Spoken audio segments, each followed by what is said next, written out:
Good evening. This presentation is going to cover a summary of the resume assignment for Intro to Speech Communication. One thing I want you to note is please look at the syllabus to see when your resume is due. Generally, this presentation should be available at least 3 weeks prior. I would encourage you to watch more than once. I know it can be no fun watching me, I get it.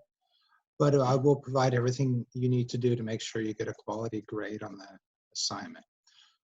So first and foremost, before we really jump into what I want in terms of your resume, what is a resume and what is its purpose? So when you think of a resume, you probably generally think it's just a summation of your work experience. In reality, it's a lot more. It's who you are as not just a professional, but also a person. This can include things such as not just work experience, but educational experience, volunteer experience, computer skills, military, foreign languages, even social media skills. And those are all things that can be vital in terms of making yourself marketable and getting a job. So I hope you create a resume for the purpose of this assignment, not just to get an A, but also something that you can use to add on to and to further build in the future, so you have a resume that can be something that can hopefully help solidify your ability to get a job or the job of your choice in the future.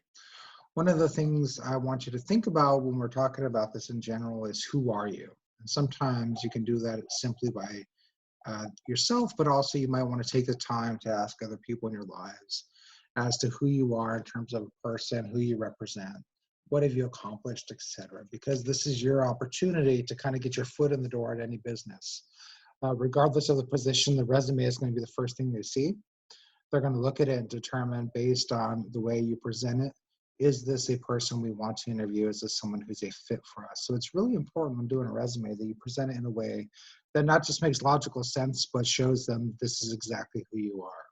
So when thinking about putting a resume together, you really need to focus on a few things. What does the business want? What are their minimum qualifications? What are their preferred qualifications? And how do you fit? So with that being said, your resume should change every single time you apply to a job, because no two jobs are going to have the exact same description of what they're looking for. So your resume really needs to tailor that job you're applying for and show them why you are the best and only choice for the position. There's two people shaking hands. Okay. All right, so resume essentials before we kind of jump into it. I want you to think about creating a LinkedIn account. If you have not, LinkedIn is a professional networking website that allows you, it's kind of Facebook without the memes, you could say, in some ways. They advertise a lot of jobs. It's a great place, and we'll talk about that here shortly. But it's a way to network and kind of get your name out there prior to graduation or when you're looking for a new career. So depending on the field, most of the time I would encourage you not to have a one-page resume. Some fields do require one-page resumes. Sometimes companies want it because they're going to have a huge influx of applicants. And if it is the case you have to do a one-page resume, remember this rule. That first page has to show them everything you are in a nutshell. So you really have to kind of minimize the things that maybe are good but not the most important. Now, if you're fortunate enough to have a 2 to 3 page or even longer, depending on who you are, resume, then you really need to take the time to really highlight everything. One of the biggest mistakes people make in terms of resumes is they put together something that's different because they have this perception of if it's flashy or if it's on pink paper or if it smells like perfume or all kinds of crazy stuff that companies will want me. That's not the case. Companies really want a person who's going to be professional. And if you spray it with your perfume or cologne and I happen to be the HR person and I have an allergy, then that's probably not going to score you points. So basic things to consider when starting to put a resume together is font size and appropriate font. So generally 12 font, avoiding flashy font, maybe using Times New Roman, something very simple and basic. And as weird as it might sound, majority of places you submit a resume online. But if you do have to print out a quality or a resume, print it out on quality paper. You can buy it generally at Walmart. It is more expensive, but when I used it last, it was about $10 for 70 sheets.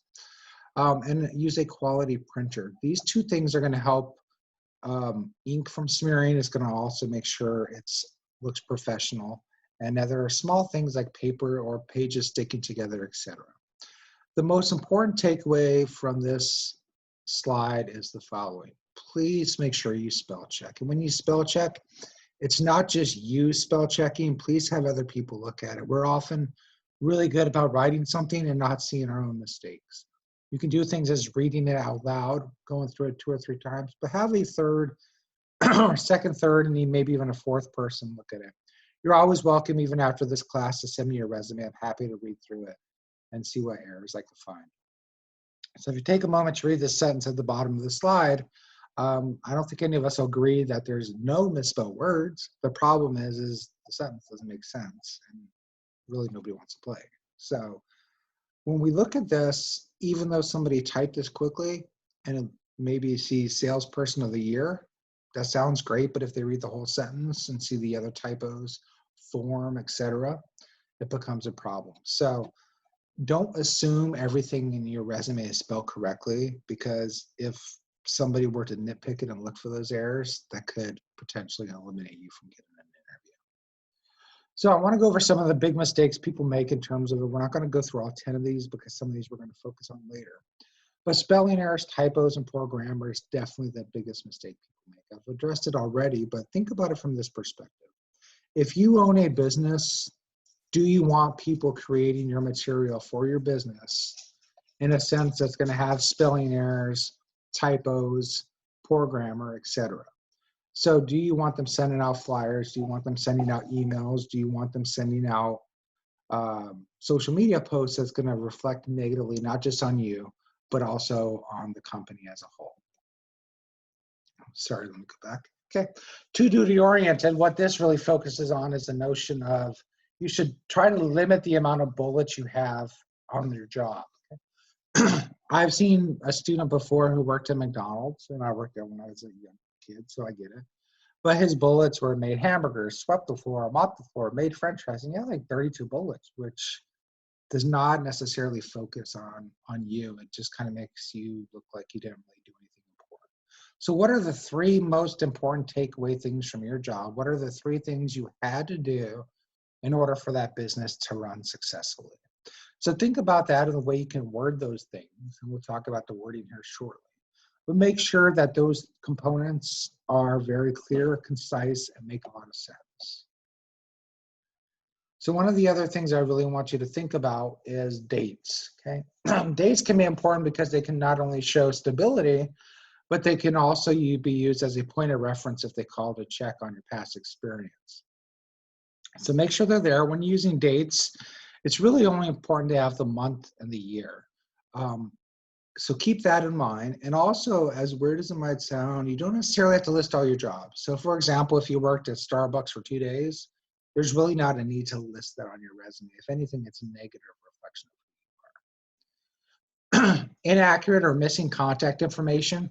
If you turn in the most glorious resume of all time and it doesn't have a phone number on it, people have no way of getting a hold of you. So think about that when putting your resume together. Number 5 through 8, we'll talk about here shortly. But number 9, unqualified candidates. If you don't meet the minimum requirements for the position, do not apply. What you can do, though, if you're close to meeting them, so let's say, for example, at the end of the semester, you're going to graduate, and that position requires you to have an associate's degree, which you'll have at the end of the semester. The smart thing to do is this: call the company, speak with either someone in the HR department or whoever's in charge of hiring for that company, and simply tell them about your position. Tell them that you're going to be graduating, you're going to be meeting those requirements, and should you apply. They'll appreciate the honesty, because if they don't want you applying yet, you've not made that negative impression. Last thing on this slide, I really want you to think about that personal information. So people, unfortunately, we do live in a culture where people discriminate against people. So for example, if you were to say that you're married with 3 kids, people might view that as you have 3 kids, so you're going to have kids who are going to get sick, so you're going to have to go take care of them, take them to school, those things. So don't disclose that information that you're not required to disclose. Take a second to process who you are and as a person in terms of maybe what you volunteer and how that reflects to you as a person, but don't provide them other information that's not necessary.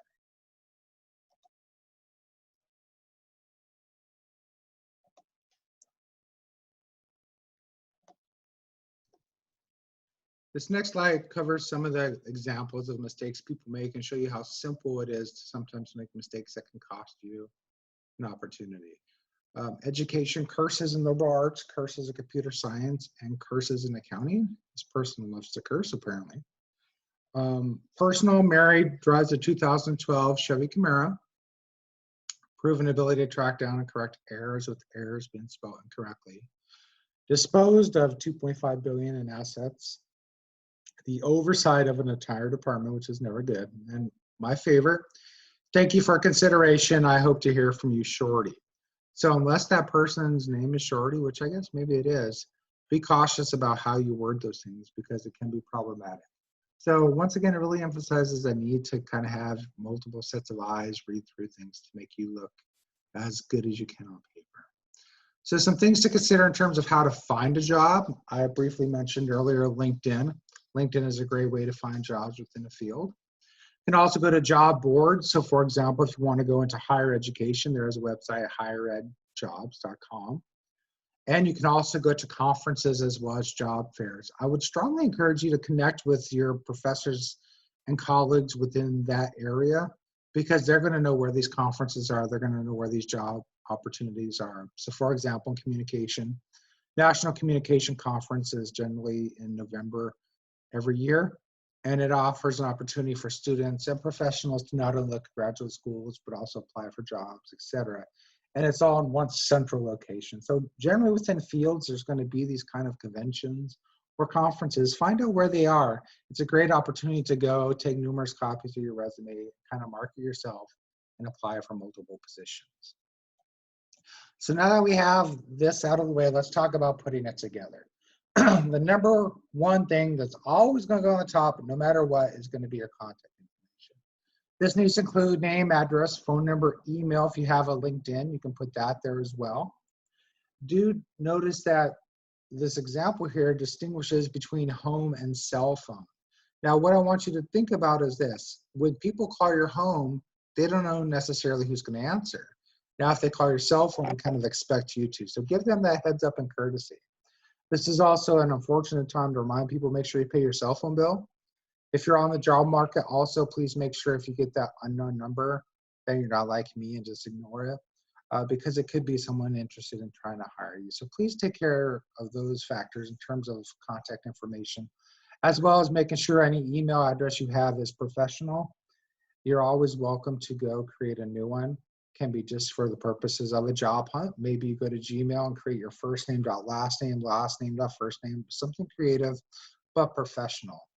And also make sure that in terms of cell phones that you're not having ringback tones or any of those obnoxious voicemails. I got a 13-year-old son who's really good at saying, hello, I can't hear you, I can't hear you. And he gets me every time, but it serves a great example of how frustrating it can be when it comes to then having to leave a voicemail. So the goal is being professional in all components when putting your resume together to make you look good, as well as give them the perception, hopefully an accurate one, they're a professional.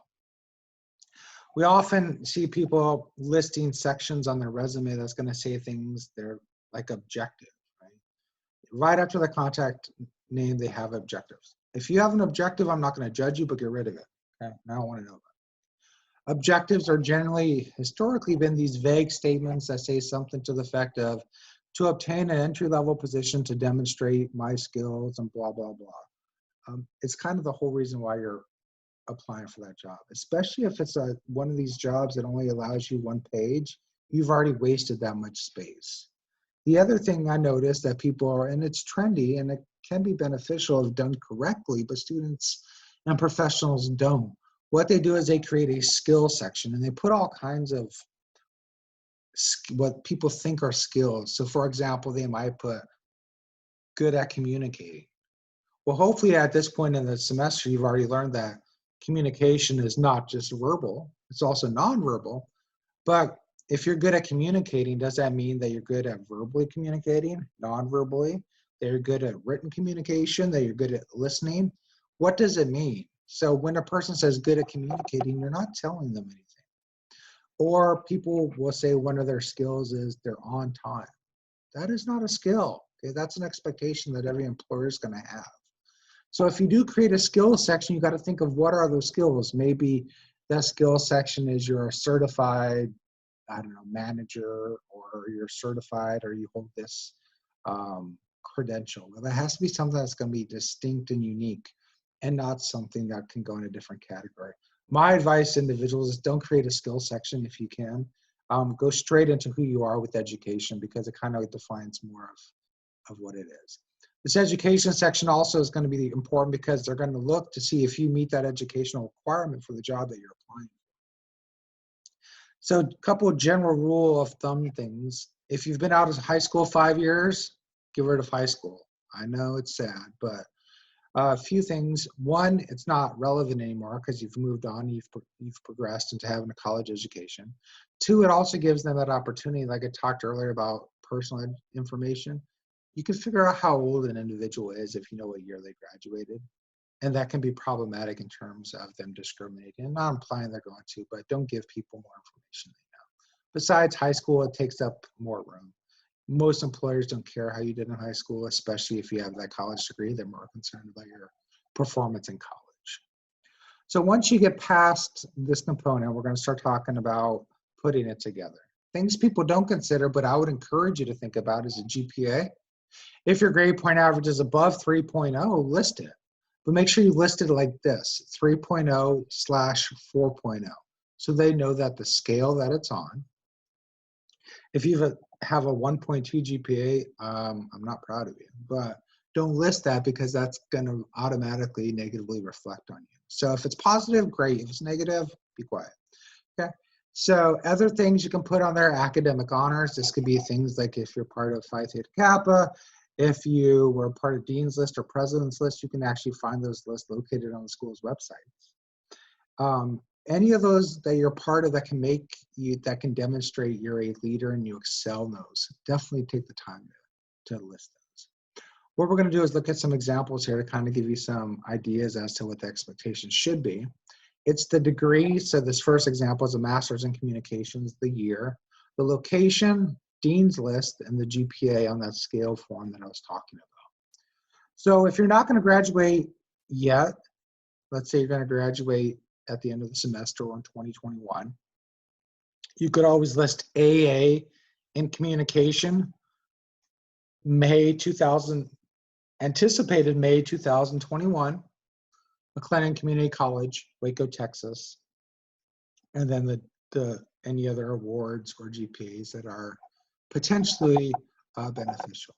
So think about those, how those apply. You can look up your GPA online, but if you have those positive accolades, use them to your advantage. Highlight your strengths, show them that you excel in education.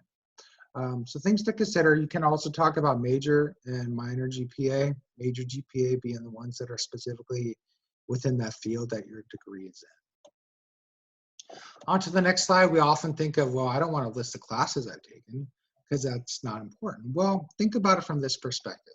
If you're applying for a job that is very specific, so let's say, for example, you're in nursing and you're going to be getting your BSN just like X amount of other students at the same time.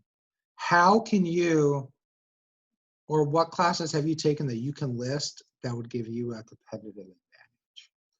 So let's say you want to work in a nursing home, you got that BSN and you took a class in geriatric care. List it, let them see that you have that specific knowledge for that environment or setting. If you're going to be an accountant and you've taken a class in corporate finance, list that. Let them see those things that are going to be specific to that job you're applying for, because that can show your employer you have that skill set and they're not going to have to spend the time, money, or energy in training you how to do that. So don't list classes like English 1301 or even Intro to Communication. Those are classes that aren't very specific to the field, but the classes that are relevant, absolutely list. It's a great way to kind of highlight some of the knowledge base you have. So after you list your educational experience, you move on to work. A few things you need to focus on is highlighting the jobs you've had and what skills you've learned at those jobs that you can now apply your new job. So what did you do at your previous jobs that demonstrated perhaps responsibility or perhaps supervision skills, or maybe things such as team building? What are those things that you did at those previous jobs that if they were to see on paper, oh, well, at the previous job he did this or she did this, this would be something we would want. So sometimes this takes a while instead of just hurrying up and writing out what you did. Because remember, I really want you to focus on having those 3 bullet points and not listing a bunch of them. So figure out who you are in terms of those, what jobs you've had, what's important.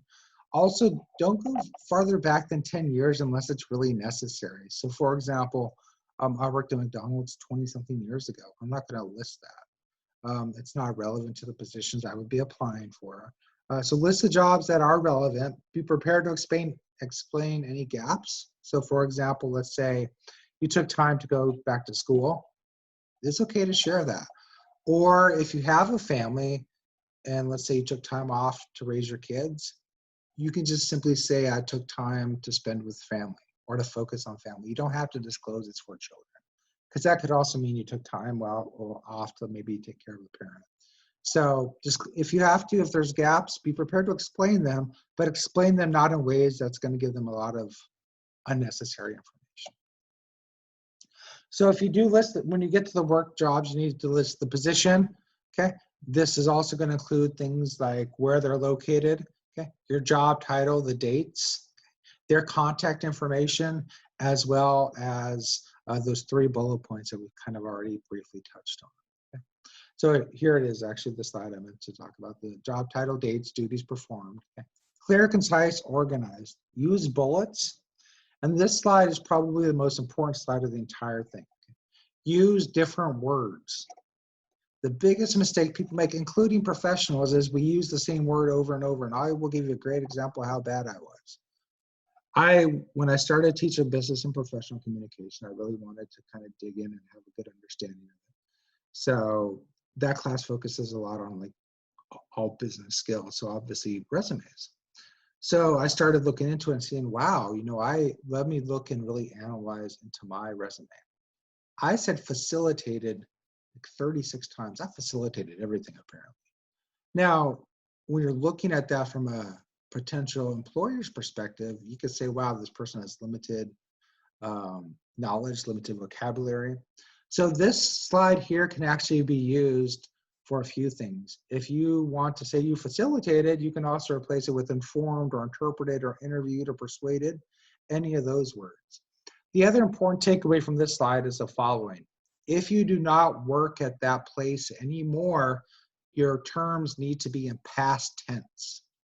So it might say something like, I answered and completed tasks related to patient care, or I explained benefits to potential customers, whatever you did, but past tense and not complete sentences.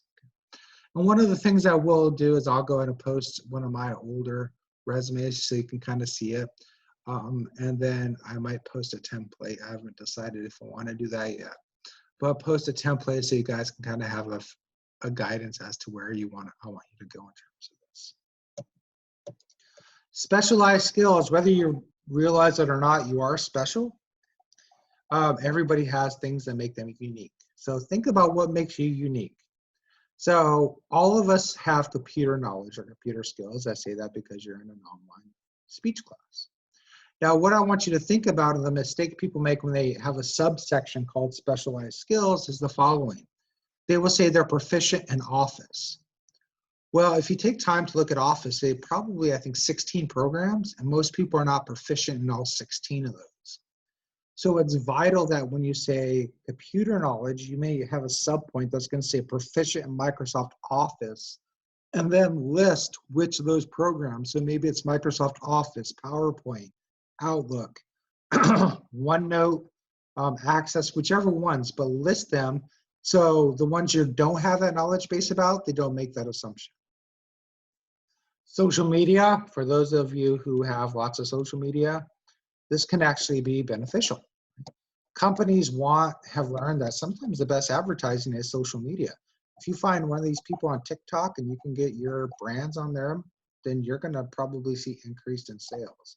So if you have the ability to like navigate Facebook or Instagram or Snapchat or TikTok or any of these other crazy social media platforms, list them under a category titled social media. But be prepared that that also comes with the potential opportunity, or maybe a curse, depends how you look at it, that you could be in charge of that company's social media. If you've been in the military, please make sure you list that. That does offer a good opportunity for you to have additional chances to interview. Also gives you a chance to kind of highlight your skills in leadership and your abilities and the sacrifices you made for the country and everyone else. So please, if that does apply to you, make sure you put that on your resume. Foreign languages, this is also important. Probably one of the biggest eye-openers in my life is when I thought I spoke Spanish. I took 2 years of high school Spanish, so I was obviously fluent because that's what happens, right? And I went to Spain, and I quickly realized I couldn't figure out anything. So when it comes to a foreign language, only list a foreign language if you are fluent in that language. And what I mean by that is there's always a potential. Let's say you're going to say, well, I speak Spanish, like I did, right? Obnoxious 19-year-old who went to a foreign country. That also opens the door that maybe somebody at that company speaks that language, or the person interviewing you speaks that language. And if they start up a conversation in Spanish or whatever language it is, and you can't maintain that conversation, you quickly demonstrated you put stuff on your resume that's not accurate. So process that before listing things. People are often fast to say, well, I speak 5 languages. No, you know 3 words in those 5 languages. And think about what else makes you unique. This does not mean that you're like an expert fisherman, unless you're applying to be like a fishing guide, I suppose. But what have you done that sets you apart from the other people? So other things you definitely should include on here, sorry, I had to make sure I knew what the next slide was, is going to be a full category titled volunteer work. Volunteering is vital, and I want to talk about this just for a moment because I think students often don't realize the importance of it. So you could have 2 candidates. They're both going to have a 4.0. They both have phenomenal interviews, and the only thing that sets them apart is candidate A has a lot of volunteer experience. I can almost guarantee with 100% certainty that he or she is going to get the job for one reason. That volunteer experience is a direct positive reflection on the company that could potentially hire them. So if I hire you and you work at the Salvation Army and you work at, I don't know, Fuzzy Friends or all these other places, that makes me look good. Now, often people will say, well, I have kids or I'm in college and I have to work and I have all these other obligations. You can still find time to do it. And the sooner you volunteer and the more stuff you can start putting on your resume in terms of community commitment, the better you will be. You can do events such as Habitat for Humanity, which is going to be one day where you go and build a house. You could volunteer at the Salvation Army to either serve meals or at Christmas time ring the bell. You could do things like Relay for Life, which is once a year. You do have to raise money and things, but find those events that maybe aren't so time consuming, but also you are committing your time and effort into the community, but you're also positively being a part of something bigger. So figure out who it is, who you are, find those opportunities. If you can't, I'm happy to find lots of them for you. It's a great way to set yourself apart from other people. Other categories you could consider that you could have put on your resume, depending on your accomplishments, would be awards you've won, okay? Any publications or presentations that you've done. This doesn't include in class. This is going to be things like at a business or conferences, etc. You can have a whole different category called conferences if you've attended. Willingness to travel, if they want the position to be open, willingness to travel, then make sure you understand if it's 40%, that's 2 days, 60%, 3. And then I always encourage people to have a portfolio of who you are. So what this means is have a portfolio of your writing sample. So have a paper you've written and that you did well on that can show that you're a strong writer. If you're in accounting, have spreadsheets that demonstrate those skills. Have that portfolio that you make a copy of that you send with your resume that says not only here is my resume, but here are some of the skills that go along with who I am. And here's proof that I have the ability to do A, B, and C. So we're going to move on to the next slide. There's numerous ways to organize a resume. For the purpose of this class, we're just going to focus on the reverse chronological. So always most recent on top. That applies for everything. It applies for education, it applies for work experience, volunteer, military, etc. So all of those is going to be reverse chronological. Okay, let's skip ahead a little bit. Okay, types of resumes, we've talked about printing it out. Okay. We've talked about bullet points. One of the things I do want you to consider is when you submit your resume online, to make sure you send it as a PDF. Few reasons. First and foremost, it can be opened up on almost every computer, including phones. So when people are traveling, if they receive your resume, they can look at it then. Secondly, a PDF cannot be modified. So if someone can't accidentally make changes to your resume, I'm not implying that people are going to try to sabotage you in that way by any means, but it is always a potential risk that could happen. So send it as a PDF to avoid those issues. Okay. Excuse me. We're going to look at a couple examples really quick, so I can kind of show you what's good or bad. Please note, and I would like tattoo this on your arm or something, everything, all of these examples are bad examples. Okay, we're going to talk about some of the good things, but there's a lot of bad things. So please don't use this as like your to-go-to. Okay? So our boy Jimmy here failed to list a phone number. So poor Jimmy's probably still in the market. He did organize and attend an NRA. So I'm assuming that's National Rifle Association, which in Texas is probably bonus points. But with that being said, not all people are supportive of guns. So listing something like that on your resume could be very problematic. And if you look at this bottom section where he says kitchen positions, he has all these different jobs listed, and I can almost guarantee none of those are going to be relevant to the positions that Jimmy's applying for now. What some of the positive things is he does have it set up in at least a consistent format.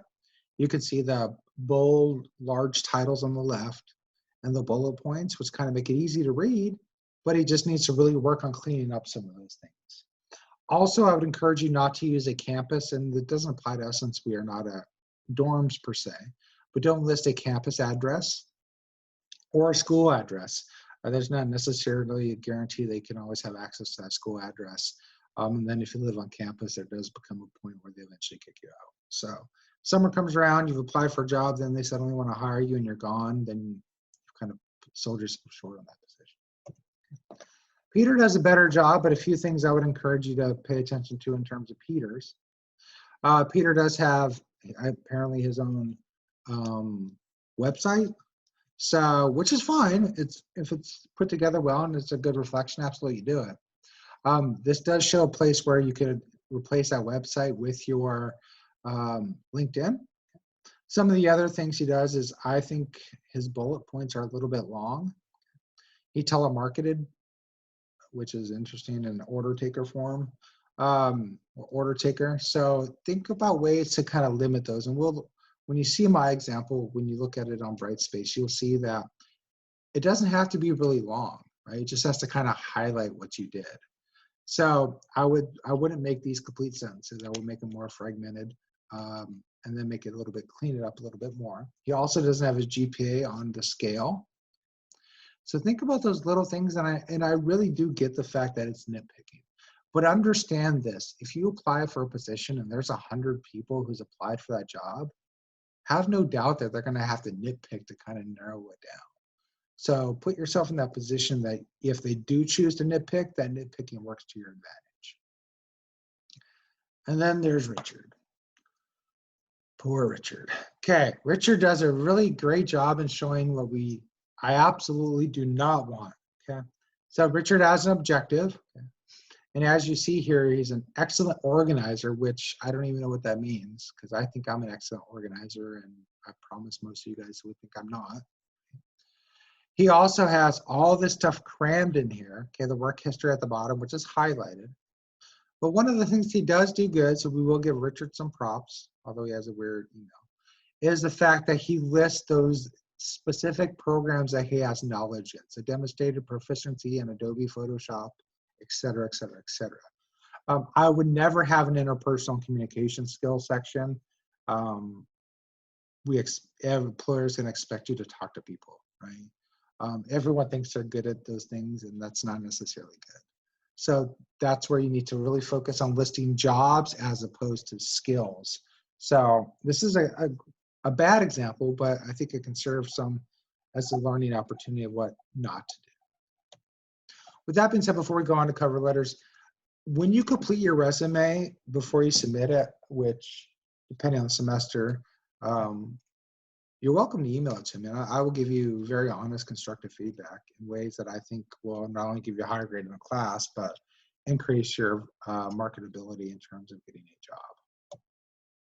So cover letter, regardless of whatever job you apply for, write a cover letter. If they say that if a cover letter is not listed as required, write a cover letter. That will set you apart. It's an opportunity for you to write a narrative in some ways of how you fit that perfect position that they're looking for. It gives you an opportunity to show them why you're the perfect person for the job. If perhaps your resume and cover letter gets separated, they still have that cover letter that provides them an overview of who you are.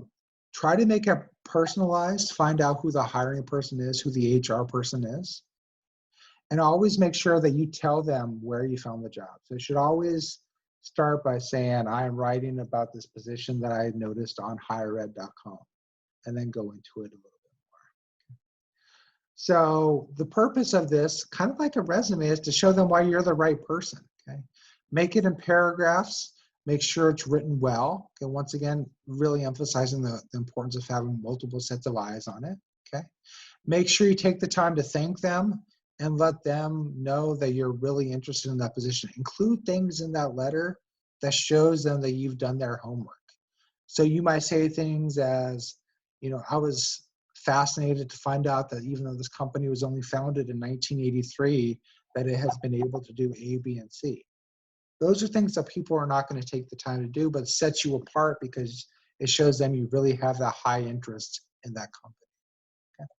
So if we look at a couple examples, I'm going to point out some good things and bad things as I have been, right? So the good thing is the address is here, okay? His address, their address. Okay.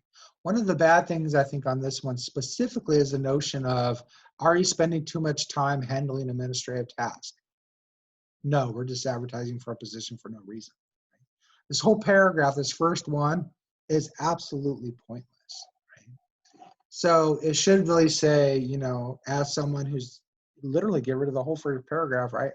And then start by saying, I noticed your advertisement on this website as someone who has a 5-year track record, and then talk about those things. You can put the bullets in there, but I would encourage you more to make it more paragraph based. I think it looks more professional. And the one key takeaway for a cover letter is this. Your cover letter should make sure that you address every single one of their required, I just lost my train of thought. Their required qualifications, for the position. So if they say the position requires you to have an associate's degree in art, you need to have a paragraph that talks about that. If it talks about you need to have a 5 years experience in the field, you need to talk about how you have that 5 years experience. Just like a resume, a cover letter is not limited to 1 page. I will share that I once applied for a job that my cover letter was almost 4 pages. This was a headache. But you cover all of those components so they can see exactly how you meet all those requirements. Once again, most people aren't going to take the time to do these, but just like the resume, this is very catered to that specific job. So don't try to have like the universal cover letter you send to everybody, because people in HR are really quick to notice that it's kind of a standard template and it's not necessarily going to score you bonus points. This next one's a little bit better. One of the things I do like about this is he does have his name at the very top. That way, if they do lose it, They at least know whose letter it is. I mean, yours is, if we look at the previous one, it is on here where it says John Short, but this one's kind of set up at the very top. Very similar to how somebody would set up the resume in and of itself. So I think that part's well. Okay. They did use bullets, which is okay, like I talked about, but I would really try to make it more paragraph based. If you read through the whole letter in and of itself, it's fairly well written. One thing you should always do at the very end is to thank them for their time. Let them know you're looking forward to hearing from them. And then if you want, you can even provide your contact information. Make sure that you sign it. Make sure it's best regards or kind wishes or something. But a cover letter is vital, I would say, to any career or any job because it sets you apart because so many people don't take the time to write them. Now, the last thing we got to talk about, and you're almost done with me, so get excited, is references. So we're going to talk about some of the things, first of all, the biggest mistakes people make with references. All the time people will put in their resume, references are available upon request. I don't know what that means. I know that you want me to contact you and then you're going to tell me somebody to call, but why can't you just tell me who to call in the first place? So when you send any job information, you should be sending at least 3 things. And those 3 things are going to be your resume, your cover letter, and your references. So they know who you are in the narrative. They can then see kind of a summation of who you are as an individual and everything else in your resume. And then finally on those references, they can contact people if they choose to without even you knowing and get a summary as to who you are as an individual. So a few things I want you to do is if you're going to ask somebody to be a reference, one question you should ask them, and no, it's not will you be a reference, because that's very weird things. It's if you were to write me a letter of recommendation or if you were to serve as a reference, what would you say about me? And I say this because sometimes people think we like them and we don't. And I'll tell you a couple quick stories. I've had students in the past, and I guess as Texans say, bless their heart, but they will not do very well in my course and then list me as a reference. Well, I will never say anything bad about you, but I don't know what I can say good about you if, 1, I don't really know you because you took 1 class with me. And then 2, what I do know is the only thing is the way you performed and it wasn't very well.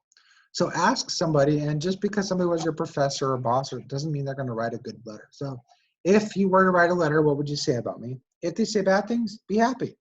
Be happy because you know that person is not a good person to choose. Sometimes people get off asked to write letters just based on their position. And a lot of times people can write a letter saying, Mike Jones took my class in the fall of 2012, and Mike Jones completed my class. I wish Mike Jones the best in his pursuit of a career. Best wishes, Ron. The problem with that is it a letter, a reference? Sure. I don't know anything about the person. That's not going to help you get a job. So find those people who can write those letters or serve as those references, who are really have that knowledge base to be able to kind of shine in terms of showing you how to be the ideal candidate. They can attest to who you are outside of the class. If you ask somebody to be a reference, talk to them. If you haven't talked to them in a while, maybe you worked with them 5 years ago, talk to them. Send them your resume. Let them see what you've accomplished. So once again, they can provide that better overview of who you are as a person. Now, I would also encourage you, and we'll show this in the example that I'll post on Brightspace as well, to have both personal and professional references. Professional references are going to be the 2 to 3 people who you worked with. Once again, it's going to be just, and we'll talk about this on the next slide, definitely. It's going to be no different. It's going to be those name, address, phone number, etc. But also you can have a whole section underneath that, maybe a brief 3 or 4 sentences that says, this is how the person knows who I am. So you might list somebody like Dr. Smith. And Dr. Smith was not only my professor for 2 semesters, but I served as his TA. He was the advisor for an organization I was part of, blah, blah, blah. But that gives them some kind of base knowledge about the relationship as opposed to them just assuming it. Personal references are different. These are going to be people outside of work. Never list a family member, even if they have a different last name. It's kind of shady. Okay. I would encourage you to list people like neighbors, could be somebody you go to church with, could be a close friend. The key to this is the following. Make sure they're professional, make sure they can speak professional, and make sure that they can attest to who you are character-wise. So one of the examples is I applied at a job probably about 15 years ago. And one of the questions they asked my personal reference was, can I handle humidity?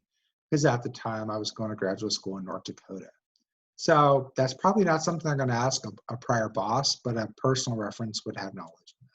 So think about who are those 2 to 3 professionals in your life, and who are those 2 to 3 personal people in your life who can really attest to who you are. Well, once you have them, make sure you list their name, address, phone number, email. Okay. I will tell you, I still get some paper copy letter or references. I do get some emails. It just kind of depends. If you are going to list a phone number, make sure that you have their permission if it is their cell phone number. Nothing's worse than somebody calling and I not answering the phone because I don't know who it is and it ends up costing somebody a job or something. So be cautious about that. Not only let them know or get permission, but let them know that they might be expecting the call. This is the last slide, so jump with joy. Make sure that all of that information is on there. So for example, on this one, you'll see we have no idea who's professional or who's personal. 2 of them do not have phone numbers. So think about when you're looking through those, is everything there? How does it look? How does it present? And could I look at this and say, you know, Kathy is a professional one and call and know those things. So for the purpose of this assignment, you need to do the following. You need to submit your resume. Once you submit the resume, you also need to submit your reference page. And I'll supply my example older one that you can use as a template and maybe a template as well. So I want 2 professional, 2 personal ones. Make them real, okay? Don't be like put Mr. Rogers or anything. And I want you to submit this no later than the due date on the syllabus. And this will serve hopefully as an opportunity. I am not requiring you to write a cover letter for this assignment. Please remember, always do, but for the purpose of this course at this time, all you need to do is submit your resume as well as your references. If you have questions or comments, I would strongly encourage you to email me. I'm happy to do everything I can to help you. And I hope you have a wonderful evening or morning, I guess. It depends on you're watching this, I suppose. And I will talk to you guys soon. Take care.